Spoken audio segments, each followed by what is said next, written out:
தேசத்தின் குரல் நேயர்களுக்கு வணக்கம். வணக்கம் தோழர். வணக்கம் தோழர். நீட், அது பேன் நீட்டுங்கிறது தான் தமிழ்நாட்டோட முழக்கமாக இருக்குது. ஆனால் இன்னுமே நிறைய பேருக்கு ஏன் நீட் வேண்டாங்கிற ஒரு கேள்வி எழுது. உங்கள் சைட்லேருந்து ஏன் நீட் வேண்டாம் அப்படிங்கிறதுக்கான ஒரு விளக்கம். ஏன்னா என்ன நினைக்கிறாங்கன்னா, இதில் இருக்கிற ஊழல், பேப்பர் லீக் அதெல்லாம் கண்டுக்காமல் திறமையான டாக்டர்ஸ் மட்டும் தானே வருவாங்க. அப்போ நீட் ஏன் வேண்டான்னு சொல்கிறாங்க அப்படிங்கிற ஒரு கேள்வி மக்கள் மத்தியில் இருக்குது. அதுக்கான விளக்கம் உங்கள் பார்வையிலிருந்து கொஞ்சம்.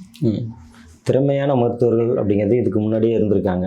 +2 மதிப்பெண் அடிப்படையில் நடந்த இதிலே பார்த்தோன்னா இருந்திருக்காங்க. அதில் எந்த ஒரு முறைகேடுகளுமே நடந்தது கிடையாது. அப்படி தான் காலகாலமாக தமிழ்நாடு இப்போ இந்தியாவுக்கே பார்த்தா ஒரு முன்னோடி மாநிலமாக மருத்துவத்தில் இருக்குது. 12 வருஷம் நான் ஸ்கூல் படிக்கிறேன். 12 வருஷம் ஸ்கூல் பாடத்திட்டம் கவர்மெண்ட் கொடுக்குது, எக்ஸாம் கவர்மெண்ட் நடத்துது, மதிப்பெண் கவர்மெண்ட் போடுது திருத்தி. அந்த மதிப்பெண்ணுக்கெல்லாம் மதிப்பே கிடையாதா? அந்த அரசுக்கு மதிப்பு கிடையாதா? அங்கே நான் என் தகுதியை திறமையை நிரூபிச்சிட்டேன். ஓகேங்களா? அப்புறம் இதுக்கு புதுசாக எனக்கு சம்மந்தமே இல்லாத, எனக்கு புதுசான ஒரு சிபிஎஸ்சி பாடத்திட்டத்தில் இருக்கிற, அதுவும் எம்சிக்யூ பேஸில் இருக்கிற கொஸ்டின்லாம் நான் அட்டன் பண்ணதே கிடையாது. அந்த மாதிரி இருக்கிறத நீ கொண்டு வந்து திணிக்கிற. நான் 5 வருஷம் டாக்டர் தானே படிக்க போகிறேன். என்னோட +2 மதிப்பெண் எப்படி படிச்சு வச்சு அந்த 5 வருஷத்தில் நீ நல்ல குவாலிட்டியான சிலபஸை வை, அதை உன்னுடைய அசஸ்மெண்ட்டை நல்லா பண்ணு. அப்போ நான் நல்ல மருத்துவராக வந்துட முடியல. நீ எதுக்கு தேவையில்லாமல் நீட்டுன்னு ஒன்று வர்றது அப்படின்னாலாம், இப்போ நான் 12 வருஷம் படித்தது போதாது. நீட்டுக்கு நான் லட்சக்கணக்கில் செலவு பண்ணி என்னுடைய 1 வருஷத்தை 2 வருஷத்தை 3 வருஷத்தை 4 வருஷத்தை வீணடித்து படிக்கணும். ஓகேங்களா? இந்த 1 வருஷத்துக்கு ஒரு லட்சக்கணக்கில் செலவு பண்ணி படிக்கிறதுக்கு இங்கே இருக்க கிராமப்புறத்தில் அரசு பள்ளியில் இருக்க மாணவர்கள் யார் தயாராக இருக்காங்க? யாரால் முடியும்? அதையுமே பார்த்தீங்கன்னா தனியார் பள்ளியில் படிக்கிற மாணவர்களுமே ரொம்ப கஷ்டப்பட்டு அவங்கள முழு உழைப்பையும் அவங்க பொருளாதாரத்தையும் அதுக்கு போட்டு தான் அதில் படிக்கிறாங்க. அவங்க திரும்ப தனியாக நீட்டுக்கு படிக்கணுங்கிறதுலாம் முடியாத ஒரு காரியம். அங்கேயே ஃபில்டர் ஆகிடுது. ஓகேங்களா? அங்கேயே ஃபில்டர் ஆகிடுது. அதுவும் அவங்க பார்த்தோன்னா 4 வருஷம் படித்தவங்க கூட மொதல் வருஷம் போய் படிக்கிறாங்கல்ல, அவனோட சூழலாம் எப்படி இருக்கும்? 4 வருஷம் படிச்சும் அவனுக்கு கிடைக்குமான்னு ஒன்று இருக்குது. இப்போ 12வதுல எனக்கு கிடைக்கல அப்படின்னா கூட என் கூட ஒருத்தன் படித்தான், அவன் என்னோட நல்லா படித்தான், அவனுக்கு கிடைச்சிச்சு அப்படின்னு என்னால் மனசை மாற்றிட்டு வேறு படிப்புக்கு போயிட முடியும். ஆனால் நீட்டுங்கிறது அப்படி கிடையாது. 4 வருஷம் ஒருத்தன் படித்தான் அப்படின்னா அதுக்கப்புறம் அவன் திரும்பி பார்க்கும்போது இந்த குழந்தைங்க பார்த்தோன்னா அதுக்கு அவங்க கூட போட்டியே போட முடியாது. இந்த எக்ஸாமுக்கு தயாராகாத குழந்தைங்க அப்பயே வெளியில் ஏறுறாங்க. அவன் சப்போஸ் 4 வருஷம் படிக்கிறதுக்கு அவனுக்கு பொருளாதாரம் இருந்து அவனுக்கு கண்டிப்பாக கிடைக்குமானே கிடைக்காது. இருக்கிறது 1,40,000 சீட்ஸ் தான் இருக்குது. 25 லட்சம் பேர் எழுதுகிறாங்க. மீதி இருக்கிற பேர் என்ன பண்ணுவாங்க? 4 வருஷம் நீட்டுக்காக ப்ரிப்பேர் பண்ணுறாங்கன்னு வச்சுக்க, கோச்சிங் செக்டர்ஸ்க்கே போயிட்டு. அப்போ அவங்களுக்கு இடம் கிடைக்காது. அவன் மனநிலை எப்படி இருக்கும்? அவங்க கூட படித்தவங்களாம் வேலைக்கு போவான். வேலைக்கு போயிட்டு இருக்கும்போது இவனுக்கு எதுவுமே கிடைக்கல அப்படின்னா அப்போ தான் நிறைய குழந்தைகள் பார்த்திங்கன்னா தன்னுடைய இது பண்ணிக்கிறாங்க. அந்த குழந்தைகளோட அப்பா அம்மா எனக்கு இவ்வளோ கஷ்டப்பட்டு பண்ண வச்சாங்க. நீட்டுக்கு ப்ரிப்பேர் ஆகிறவங்களும் ரொம்ப வசதியானவங்களும் கிடையாது. அவங்களோட கனவுகளுக்காக கடனை வாங்கி ஏதோ ஒன்று பண்ணுறாங்க. எங்கள் அப்பா அம்மாவுக்கு நம்ம இவ்வளோ நெருக்கடி கொடுத்துட்டோம், இவ்வளோ இது பண்ணி அவங்க நினச்சதை நம்ம டாக்டருக்கு படிக்க முடியலையே அப்படின்ட்டு அந்த புற அழுத்தத்தையுமே நீட் தேர்வு கொடுக்குது. கிட்டத்தட்ட தமிழ்நாட்டில் தங்க அனிதா தொடங்கி 40க்கும் மேற்பட்ட குழந்தைகள் இறந்துருக்காங்க. ஸோ இந்த மாதிரி குழந்தைகள்லாம் இறக்குறாங்க. நீங்கள் திரும்பவும் அந்த நீட் தேர்வு இது பண்ணி பேசுகிறீங்க அப்படிங்கிறதுலாம் அது நியாயமே கிடையாது. நீட் தேர்வு நீங்கள் என்ன காரணம் சொல்லி கொண்டு வந்தீங்க? இங்கே முறைகேடுகளை ஒழிப்புன்னு சொன்னீங்க. ஆனால் இருக்கிற முறைகேடு முழுக்க நீட் தேர்வில் தான் இருக்குது. பேப்பர் லீக்லேருந்து, ஆள் மாறாட்டத்திலேருந்து, மதிப்பெண் முறைகேட்டிலேருந்து, நம்ம தேர்வு மையம் ஒதுக்கீடு பண்ணுறதுலேருந்து, இப்போ லாஸ்ட்டாக எக்ஸாம் வச்சாங்க. அதில் கூட பயோமெட்ரிக் முறைகேடு பண்ணாங்கன்ட்டு கைது பண்ணியிருக்காங்க. அந்த பயோமெட்ரிக் அக்சஸ் பண்ணுவாங்களா, அது தனியார் நிறுவனத்தை கொடுத்து அதில் முறைகேடு பண்ணி அதுலேயுமே கைது நடந்திருக்கு. ஸோ எந்த விதத்தில் நம்ம இதை எடுத்துக்கிறது? அது மட்டும் இல்லாமல் இது கோச்சிங் செக்டர்ஸை ஊக்குவிக்கிற ஒரு கிட்டத்தட்ட 60,000 கோடி இப்போதைக்கு கோச்சிங் செக்டர்ஸில் பிஸ்னஸ் போயிட்டுருக்கு. இது இன்னும் 2 ஆண்டில் 1 லட்சம் கோடியாக மாறுங்கிறாங்க.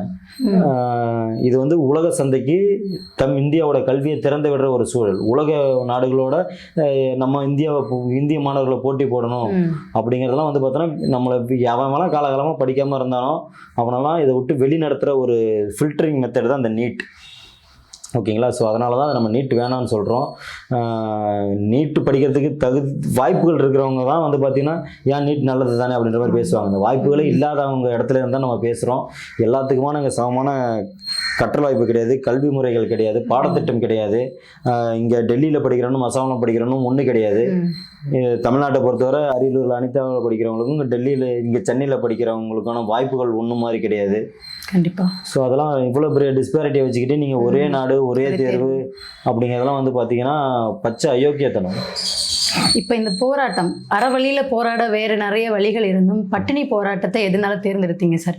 ஏன்னா நம்ம பள்ளி கல்வித்துறை அமைச்சர் இதுக்கு முன்னாடி சிஜேபி நீட்டுக்காக போராடினப்போ என்ன சொன்னாருன்னா, மாணவர்கள் எங்களை அதாவது அறவழியில் போராட்டம் நடத்துறதுக்காக எங்களை அணுகி அனுமதி கேட்டால் நாங்கள் கொடுப்போம்னு சொன்னாங்க. நீங்கள் கூட காத்திருப்பு போராட்டத்துக்காக அனுமதி கேட்டீங்க, கொடுத்தாங்களா? இல்லை அவங்க கொடுக்காதது தான் உங்களை இந்த இடத்துக்கு தள்ளியிருக்கா?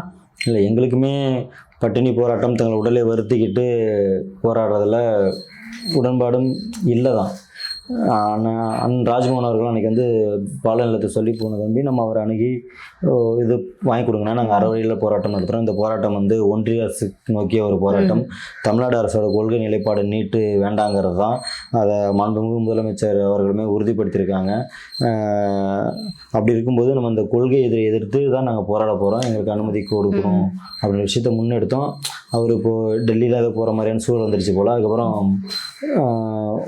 என்ன சொல்கிறது, அது நடக்கலை, ஃபுல்ஃபில் நடக்கலை. சரி, நம்ம சட்ட ரீதியாக கமிஷன் அலுவலகத்தில் மனு கொடுக்கலாம் அப்படின்னு சொல்லிட்டு கமிஷன் அலுவலகத்தில் மனு கொடுத்தோம். தொடர் போராட்டத்தில் அனுமதி கொடுக்க முடியாது, நீங்கள் வேணால் ஒரு நாள் அடையாள போராட்டமாக பண்ணிக்கிங்க, அடையாள போராட்டத்தில் அதான் அடையாள போராட்டம் பண்ணிக்கிங்க அப்படின்னாங்க. இதோட சீரியஸ்னஸ் புரிஞ்சு கொஞ்சம் பேசுங்க. இது வந்து மாணவர்கள் 40க்கும் மேற்பட்ட மாணவர்கள் தமிழ்நாட்டில் இறந்துருக்காங்க. கல்வி உரிமை பறிப்போகுது, நம்மளோட மாநில உரிமை பறிப்போகுது, பொது சுகாதாரத்துக்கு மிகப்பெரிய ஒரு தீங்கு ஏற்படுது. 151 சீட்டை நம்ம பிஜியில் சரண்டர் பண்ணியிருக்கோம் அப்படின்னா 151 எக்ஸ்பர்ட்ஸை நம்ம கவர்மெண்ட் ஹாஸ்பிட்டலுக்கு வேணான்னு சொல்லி அமைச்சிருக்கோம். 4-5 வருஷத்துக்கு போல பார்த்தோன்னா அந்த சிறப்பு வாய்ந்த மருத்துவ நிபுணர்கள் இருக்க மாட்டாங்க ஆப்ரேஷன் பண்ணுறதுக்கு. ஸோ அதனால் நீங்கள் அந்த மாதிரிலாம் கொடுக்காதீங்க, எங்களுக்குன்னு ஒரு இடத்த ஒதுக்கி கொடுங்க அப்படின்னு கேட்டாங்க. மறுத்து கடிதம் கொடுத்துட்டாங்க.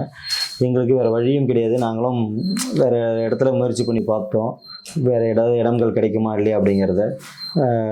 வேறு இறுதி சமயத்தில் தான் சரி நம்ம ஒரு க்ளோஸ்ட் இடத்துக்குள்ளே இது பண்ணுறோம், அதுக்கான கவனம் அவ்வளோ சீக்கிரம் கிடைக்குமான்றது தெரியாது. நம்ம அந்த போராட்டம் வடிவமுறையை மாற்றலான்ட்டு தோழர்கள் ஒரு 10 பேர் முடிவெடுத்தோம். அதில் முதல் கட்டமாக 4 பேரை உட்காருவோம். ஏன்னா நம்ம போராட்டத்தை உடனே முடிக்க போகிறது கிடையாது. ஸோ ஒருவேளை தோழர்களுக்கு சோறு ஏற்படுது, இல்லை வேறு ஏதாவது நடவடிக்கைகள் ஒரு இது கிடைக்கிற மாதிரி சூழல் வருதுன்னா அடுத்த ஆள் உட்காருவோம் அப்படிங்கிற இடத்துல தான் நாங்கள் இந்த போராட்டத்துக்கு முன்னெடுத்து உட்காந்துருக்கோம். 4 தோழர்கள் உட்காந்துருக்காங்க. அண்ணன் ரவி, ஜீவா, தோழர் புளியந்தப்பு மோகன், தோழர் தனசேகரன், 4 பேரும் உட்காந்துருக்காங்க. அதில் வந்து பார்த்திங்கன்னா அண்ணன் ரவி அவர்களுக்கு காலையிலே பிளட் வாமிட் வந்து அவர் இதுக்கு தயாராகிறான்ட்டு 2-3 நாள் இதுக்கு முன்னாடி கஞ்சி தான் சாப்பிட்டுட்டு இருந்திருக்காரு இங்கே ஸ்டார்ட் ஆகிறதுக்கு முன்னாடியுமே. ஸோ அவர் வந்து பிளட்டு இப்போ வந்து நம்ம இதில் கீழ்ப்பாக்கம் ஹாஸ்பிட்டலில் ட்ரீட்மெண்ட்டில் இருந்துகிட்ருக்காங்க. இவங்களுக்குமே வந்து பார்த்தீங்கன்னா டெய்லியும் இப்போ பிளட் டெஸ்ட்டு ஆரம்பிச்சிருக்கோம் பண்ணுறதுக்கு.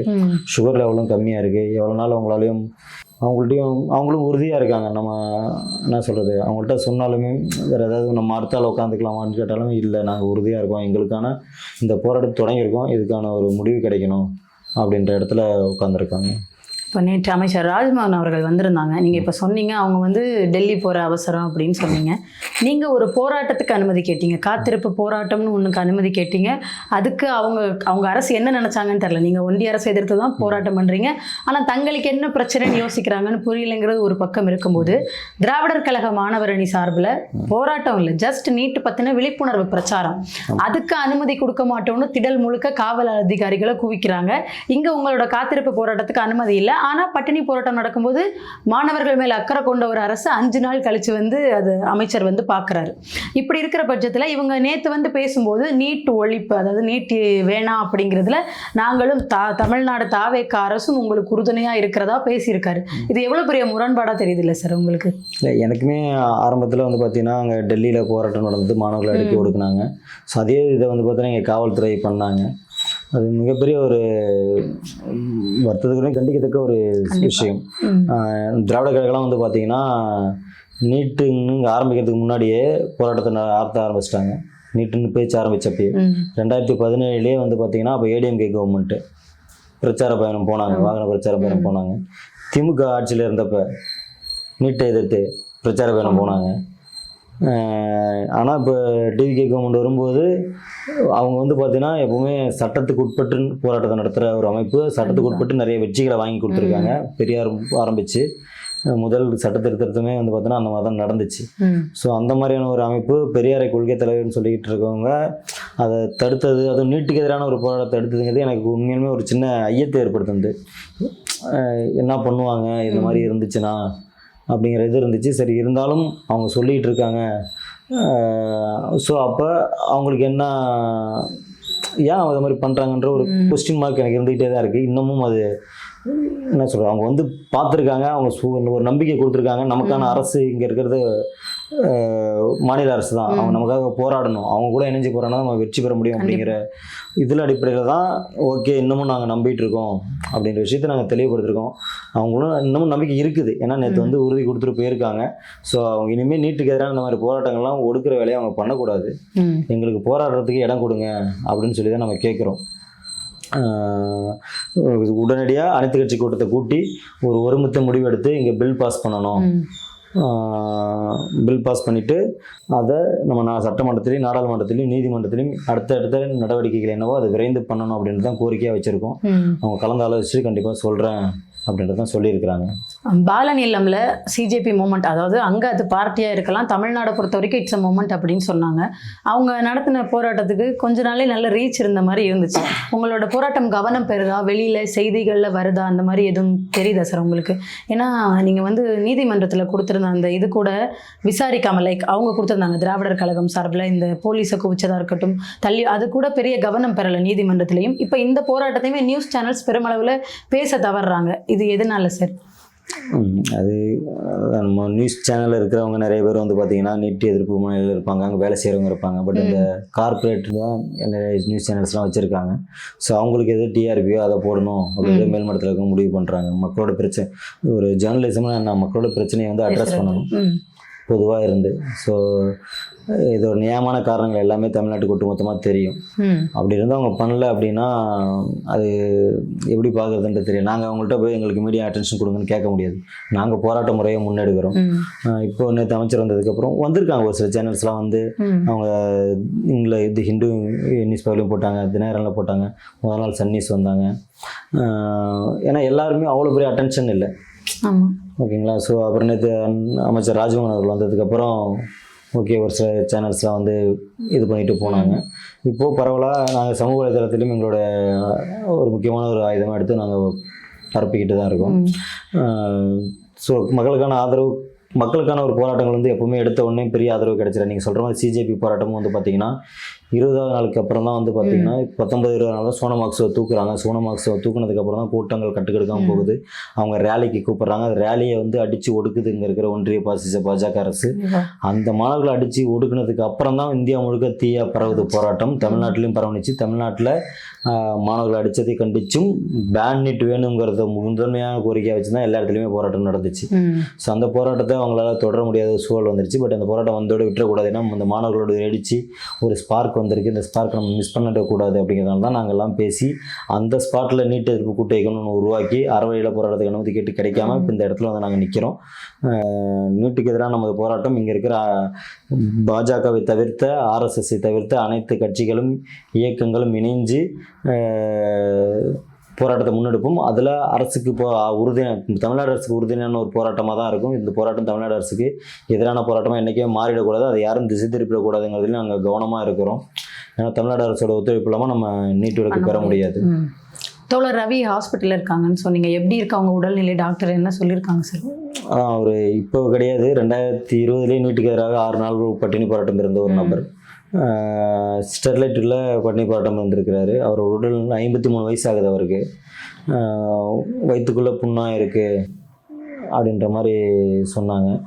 ஸோ அதுக்காக அவர் இப்போ ட்ரீட்மெண்ட்டில் இருந்துகிட்ருக்காரு. இன்னும் பயப்படுற அளவுக்கு எதுவும் இல்லை அப்படின்னு மட்டும் உண்மை. ஆனால் அவருக்கு உடல் சார்ந்த இந்த விஷயங்கள் பின்னாடி எப்படி இருக்கும் என்னங்கிறது தெரியல. இந்த தோழர்களுக்குமே அடுத்து சுகர் லெவல் குறையுது, இன்றைக்கி பிளட் டெஸ்ட், ஏன்னா இவங்களுமே அடுத்து நம்ம ரொம்ப கண்டிப்பாக வச்சுக்கணுன்ட்டு இன்றைக்கி பிளட் டெஸ்ட்லாம் எடுத்திருக்கோம். பார்க்கலாம் இதுவரை போக முடியும். ஆனால் உறுதியாக இருக்கும், அவர்களுக்கு முடியல அப்படின்னாலும் அடுத்து ஒரு குரூப் நாங்கள் உட்காருவோம். எங்களுடைய கோரிக்கைகளை வென்றெடுக்காமல் இந்த போராட்டம் நாங்கள் நிறுத்த மாட்டோம். இதுக்கு தமிழ்நாடு முழுக்க மாணவர்களும் நீட்டை எதிர்க்கிறன்னு சொல்கிற அனைத்து இயக்கங்களும் கட்சிகளும் நீட்டை எதிர்ப்புகள் ஒற்றை புள்ளியில் ஆதரவு கொடுங்க, போராட்டத்தை அங்கங்கே முன்னெடுங்க, எல்லோரும் இணைஞ்சு போராடுவோம், அரசு கூட இணைஞ்சும் போராடலாம். தமிழ்நாட்டுக்காக போராடுறோம். ஸோ கட்சிகளுக்கும் வேறுபாடுகளை மறந்து நம்ம நீட்டுக்கு எதிராக ஒன்று கூடி போராடினா கண்டிப்பாக ஒன்றிய அரசு நம்ம பண்ணி வைக்க முடியும், நம்மளால் நீட்டு விலக்கு பெற முடியும். நேற்று பள்ளிக்கல்வித்துறை அமைச்சர் வந்தார்ல, அவர்கிட்ட உங்கள் சார்பில் என்னென்ன கோரிக்கைகள் வச்சுருக்கீங்க சார்? நம்மளுடைய போராட்ட கோரிக்கை வந்து ஒன்றிய அரசை நோக்கியது தான், அதில் மாற்று கருத்து கிடையாது. நீட் விலக்கு வேணும், கல்வி மாநில பட்டியலுக்கு கொண்டு வரணும் அப்படிங்கிறது தான், அதுதான் அங்கே அரசோட நிலைப்பாடுமே. ஸோ நம்ம அவர் வந்திருந்தோம், சரி நீங்கள் போராட்டத்தை முடிச்சிக்கிங்க, உங்களுக்காக நாங்கள் வேலை செய்யறதுக்கு நாங்கள் தயாராக இருக்கோம், நாங்கள் உங்களிடம் தான் வந்திருக்கோம், அந்த உங்களுக்கு வேலை செய்கிற வாய்ப்பு எங்களுக்கு கொடுங்க அப்படின்ற மாதிரி கேட்டாங்க. நாங்கள் ஓகேண்ணா, நாங்கள் அரசு எங்களுக்காக நிற்குன்ற நம்பிக்கை எங்களுக்கு வேணும், அதனால் நீங்கள் உடனடியாக அனைத்து கட்சி கூட்டத்தை கூட்டி அதில் ஒரு ஒருமித்த முடிவு எடுத்து நம்ம இதுக்கு முன்னாடி என்ன பண்ணியிருக்கோம், இதில் எதனால் நமக்கு ரிஜெக்ட் ஆனது அப்படிங்கிற விஷயம் நீங்கள் கலந்து ஆலோசித்து பேசி ஒரு முடிவு எடுத்து உடனடியாக சட்டமன்றத்தில் தீர்மானத்தை நிறைவேற்றுங்க. நாங்கள் போராடுறதுக்கு இடம் கிடைக்காம தான் இந்த முறையில் இங்கே உட்காந்துருக்கோம், எங்களுக்கு போராடுறதுக்கான ஒரு இடத்தையும் கொடுங்க, நாங்கள் பட்டினி போராட்டத்தை முடிச்சுக்கிட்டு எங்களுடைய தொடர் போராட்டத்தை தொடர்றோம், நம்ம எல்லாருமே ஒன்றிய அரசு நோக்கி நம்ம எல்லாருமே போராடுவோம், எங்களுடைய போராட்டத்துக்கு நீங்கள் சப்போர்ட் பண்ணுங்கள், அனுமதி கொடுங்க அப்படின்னு தான் கேட்டோம். அவருமே உங்களுடைய போராட்டத்துக்கு ஆதரவாக தான் நான் வந்திருக்கேன், அரசோட நிலைப்பாடும் அதுதான், கண்டிப்பாக எங்களோட கோரிக்கைகளை நாங்கள் மேலிடத்தில் பேசி விரைந்து உங்களுக்கு ஒரு நல்ல முடிவை சொல்கிறோம் அப்படின்ட்டு இருக்காங்க. முடிவுங்கிறதையும் தாண்டி எங்களுக்கு முதல்ல செயல் திட்டமாக நீங்கள் சட்டமன்றத்தில் தீர்மானம் நிறைவேற்றுங்க அப்படின்றத நாங்களும் வலியுறுத்தி சொல்லியிருக்கோம். தமிழ்நாட்டையே நீட் அப்படிங்கிற விஷயத்தை நோக்கி திரும்பி பார்க்க வச்ச ஒரு விஷயம் டாக்டர் அனிதாவோட மரணம். நீங்கள் அதில் பர்சனலாக பாதிக்கப்பட்டிருக்கீங்க. அதனால உங்களுக்கு இந்த போராட்ட குணம் வந்துச்சா, இல்லை தொடர்ந்து நீட்டுனால பல உயிர்கள் பழிவாங்கப்பட்டுட்டு இருக்கும்போது ஏதாவது செய்யணுங்கிற எண்ணம் உங்களை இந்த இடத்துக்கு கொண்டு வந்திருக்கா சார்? இல்லை, நான் தங்க அனிதாவுக்கு முன்னாடியே எங்கள் குடும்பத்திலலாம் யாரும் பெருசாக அம்பேத்கர் பெரியார் அப்படின்ட்டு கொள்கை சார்ந்து இருந்தவங்களாம் யாரும் கிடையாது. எனக்கு அதுக்கு முன்னாடியே நான் அவர் சார்ந்து வாசிச்சிருக்கேன், என்னால் முடிஞ்ச அளவு சின்ன எங்கள் ஊரில் அது சார்ந்த சில செயல்பாட்டில் ஈடுபட்டுக்கிட்டு இருந்தேன்.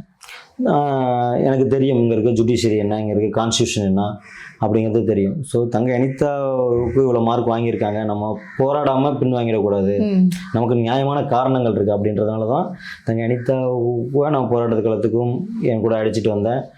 இங்கேருந்து சுப்ரீம் கோர்ட் வரை போய் போராடணும், ஏன்னா நான் நம்பி போனேன் இந்தியாவோட உச்ச நீதிமன்றத்தில் நமக்கு நீதி கிடைக்கும்ட்டு. அங்கே எங்களுக்கு கிடைச்சது உச்ச அநீதி தான்.